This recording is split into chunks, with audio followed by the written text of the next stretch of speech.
Hello, friend. This is David Pasqualone with Ascend, and today's tutorial is how to delete a Facebook page.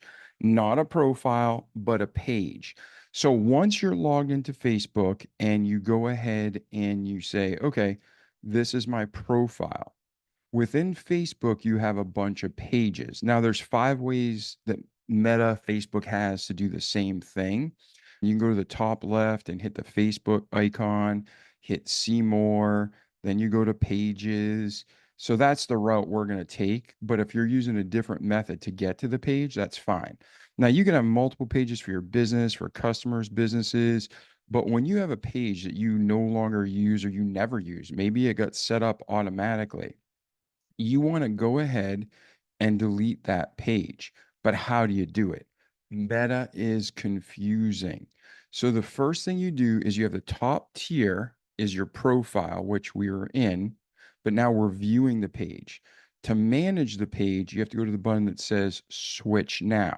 So if you have managerial admin rights, you can switch into it. Now, once you're into it, this may pop up see page. It's very redundant, but you click it. Now you can search around for page properties, and I can search for like an hour, and it's so obscure. But if you're trying to delete this page because you have 5 followers, one following, you got your software automatically posting content, but it's really not being used. The page has just been here for years without use.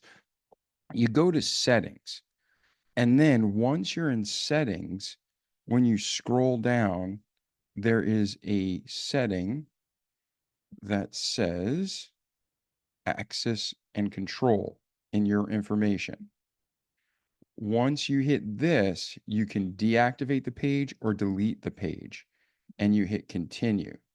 You can choose to download your information, transfer a copy, hit continue, and then it'll ask you to verify by putting in your main profile password. So this is your main Facebook password. So I just entered in my password and I hit continue. And now confirm page delete. Confirm. And it gives you 30 days if you ever want to recover it. Now it'll reset and you should be back in your main profile. If you have more than one page you want to delete, you can do it the same way. It's that easy. So that's it. Reach out to me via the comments here or visit our website at davidpasqualone.com. Subscribe to our email list, subscribe to our YouTube and Rumble channels. And I hope this helped you. And if you have any questions, let me know. Ciao.